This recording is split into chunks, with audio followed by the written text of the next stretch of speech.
தரணி வாழ் தமிழர்களின் இதய ஒலி தமிழன் 24.com. தமிழர் பகுதியில் நேர்ந்த கொடூரம், பெற்ற தாயை அடித்துக் கொன்ற மகன். அட்சய திருதியை நாளில் அதிரடியாக உயர்ந்த தங்க விலை, நகை வாங்கவிருப்பவர்களுக்கு காத்திருந்த அதிர்ச்சி. யாழ் போதனா வைத்தியசாலையில் அரிய சம்பவம், ஒரே பிரசவத்தில் 4 குழந்தைகளை பெற்ற தாய். மின்சாரம் தாக்கி நபரொருவர் பலி. இன்று முதல் மீண்டும் QR முறைமை, இலங்கை பெட்ரோலிய கூட்டுத்தாபனம். குடும்ப தகராறு காரணமாக மாமா கையால் உயிரிழந்த மருமகன். ஒப்பந்தம் ஏற்படாவிடின் மீண்டும் குண்டுவீச்சு, ட்ரம்ப் கடும் எச்சரிக்கை. சுவிஸ் ஆஃப்ரிங்கன் நகரத்தில் குறைந்த விலையில் சிறந்த தரத்தில் உங்கள் வீட்டு தேவைகளுக்கான யாவும் ஒரே இடத்தில். Little Asia. இங்கே தாயகத்தில் இருந்து தரமான மரக்கறி, ஃப்ரெஷ்ஷான இறைச்சி, சுவையான மீன் வகைகள் மற்றும் ஆசிய, ஆப்பிரிக்க, தாய்லாந்தில் இருந்து இறக்குமதி செய்யப்பட்ட பலசரக்கு பொருட்கள் அனைத்தும் ஒரே கூரையின் கீழ். உங்கள் ஷாப்பிங்கை இனிமையாக்க 200க்கும் மேற்பட்ட கார் பார்க்கிங் வசதி. மேலும் ஹைவேயில் இருந்து வரும் 700 மீட்டர் தூரத்தில் மிக பிரம்மாண்டமான லிட்டில் ஏசியா எக்ஸோட்டிக் ஃபுட். இன்னும் என்ன யோசிக்கிறீங்க? இப்பவே வாங்க, கையோட அள்ளிட்டு போங்க. Little Asia exotic food, park வெக் 2, 4665 ஆஃப்ட்ரிங்கன். தொடர்புகளுக்கு 0627 981111. தொடர்பென விரிவான செய்திகள். மட்டக்களப்பில் பணத்தகராறு காரணமாக தனது தாயை அடித்து கொலை செய்த 20 வயதுடைய இளைஞன் ஒருவன் கைது செய்யப்பட்டுள்ளதாக போலீசார் தெரிவித்துள்ளனர். சந்திவெளி போலீஸ் பிரிவுக்குட்பட்ட சித்தாண்டி 4 சந்தைக்கு அருகில் நேற்று வெள்ளிக்கிழமை மாலை இந்த சம்பவம் இடம்பெற்றுள்ளது. இச்சம்பவத்தில் சித்தாண்டி 4 பகுதியைச் சேர்ந்த 40 வயதுடைய பெண் ஒருவரே உயிரிழந்துள்ளார். உயிரிழந்த தாய்க்கும் அவரது மகனுக்கும் இடையே பண விவகாரம் தொடர்பாக நீண்ட நேரம் வாக்குவாதம் ஏற்பட்டுள்ள நிலையில், அந்த வாக்குவாதம் முற்றிய நிலையில் ஆத்திரமடைந்த மகன் தனது தாயை கைகளாலும் கால்களாலும் சரமாரியாக தாக்கியுள்ளார்.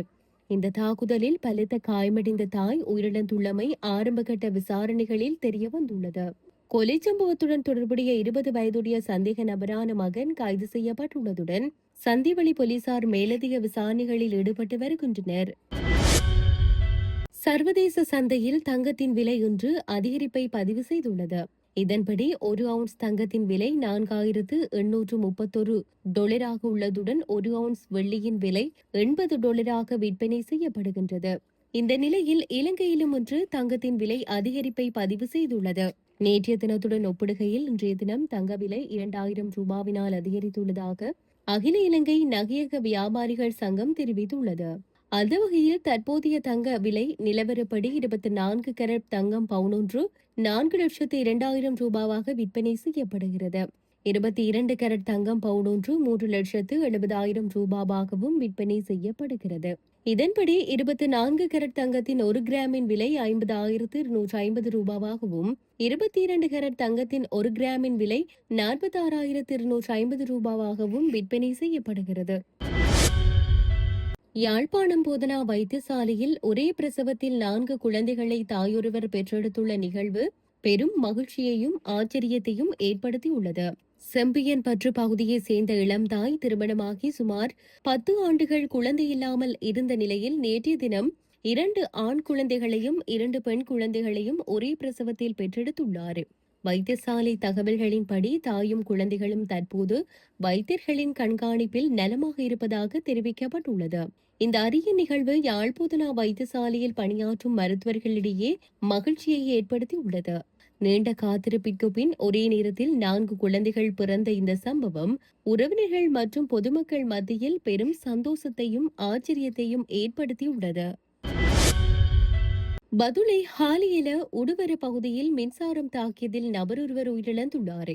குறித்த நபர் தனது வயல் நிலத்திற்கு சட்டவிரோதமான முறையில் இழுத்திருந்த மின்சார கம்பியில் சிக்கியதாலேயே இந்த விபத்து நேர்ந்துள்ளதாக போலீசார் தெரிவித்துள்ளனர். இச்சம்பவத்தில் 60 வயதுடைய ஒருவரே உயிரிழந்துள்ளார். சம்பவம் தொடர்பில் ஹாலியல போலீசார் மேலதிக விசாரணைகளை முன்னெடுத்து வருகின்றனர். இன்று நள்ளிரவு முதல் பெட்ரோல் வாகனங்களுக்கு மீண்டும் QR முறைமையின் கீழ் எரிபொருள் விநியோகிக்கப்படும் என இலங்கை பெட்ரோலிய கூட்டுத்தாபனம் அறிவித்துள்ளது. முன்னர் நடைமுறையில் இருந்ததை போன்றே பெட்ரோல் வாகனங்களுக்கான எரிபொருள் ஒதுக்கீடு வழங்கப்படும் என அதன் தலைவர் DJ ராஜகருணா தெரிவித்துள்ளார். பண்டிகை காலத்தையொட்டி கடந்த 11ஆம் தேதி நள்ளிரவு முதல் பெட்ரோல் வாகனங்களுக்கான QR முறைமை தற்காலிகமாக இடைநிறுத்தப்பட்டிருந்தது. இதன்படி இன்று நள்ளிரவு முதல் ஒற்றை இரட்டை இலக்க முறையின் கீழ் அனைத்து வாகனங்களுக்கும் QR முறைமையினூடாக மாத்திரமே எரிபொருள் விநியோகிக்கப்பட உள்ளதாக தெரிவிக்கப்பட்டுள்ளது. மாத்தறை வெலிகம பரணகடே பகுதியில் கூர்மையான ஆயுதத்தால் தாக்கப்பட்டு நேற்றிரவு இளைஞர் ஒருவர் கொலை செய்யப்பட்டுள்ளார். இவ்வாறு உயிரிழந்தவர் பரணகடே வெலிகம பகுதியைச் சேர்ந்த 22 வயதுடைய இளைஞர் ஆவார்.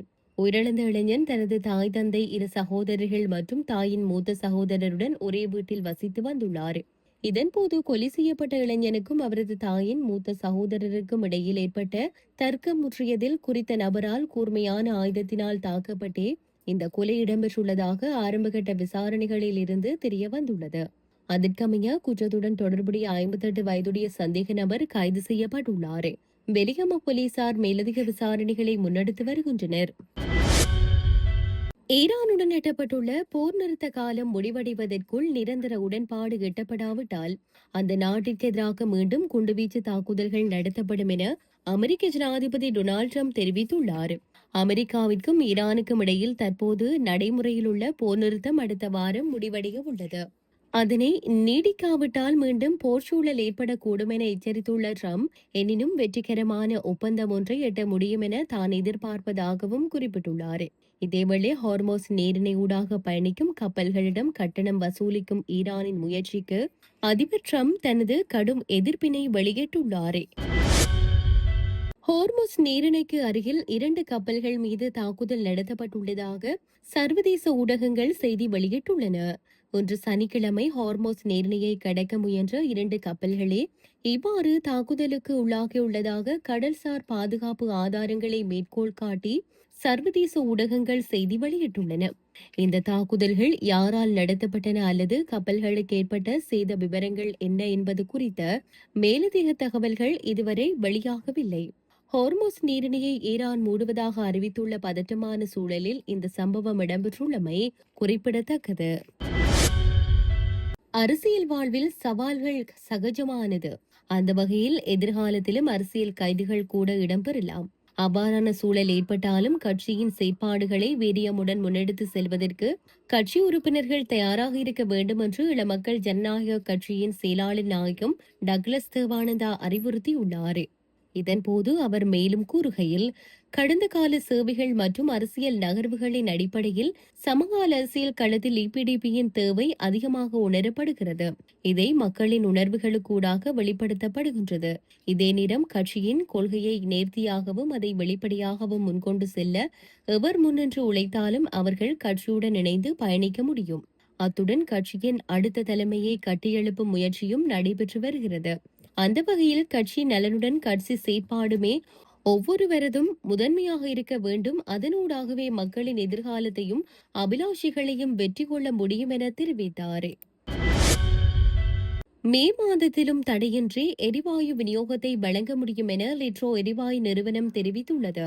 ஏப்ரல் மாதத்திற்கான 20,500 மெட்ரிக் டன் எரிவாயு ஏற்கனவே நாட்டிற்குள் கிடைத்துள்ளதாகவும் மேலும் 17,500 மெட்ரிக் டன் எரிவாயு கிடைக்கவுள்ளதாகவும் அந்நிறுவனம் குறிப்பிட்டுள்ளது.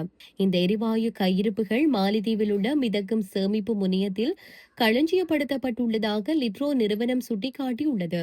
தவிர மேலதிகமாக 20,000 மெட்ரிக் டன் எரிவாயுவை ஏற்றிய கப்பல் ஒன்று தென்னாப்பிரிக்காவுடாக மாலத்தீவை நோக்கி வந்து கொண்டிருப்பதாகவும் தெரிவிக்கப்பட்டுள்ளது. திட்டமிட்டபடி இந்த பண்டிகை காலத்தில் நுகர்வோரின் தேவைக்கேற்ப போதுமான எரிவாயு சந்தைக்கு விநியோகிக்கப்பட்டுள்ளதாக அந்நிறுவனம் தெரிவித்துள்ளது. அதன்படி பண்டிகை காலத்தின் பின்னரும் சந்தைக்கு தேவையான எரிவாயுவை விநியோகிக்க நடவடிக்கை எடுக்கப்பட்டுள்ளதோடு ஏப்ரல் 16 முதல் மீண்டும் வழமை போல் எரிவாயு நிரப்பு மற்றும் விநியோக பணிகள் ஆரம்பிக்கப்பட்டுள்ளதாகவும் லிட்ரோ நிறுவனம் சுட்டிக்காட்டியுள்ளது.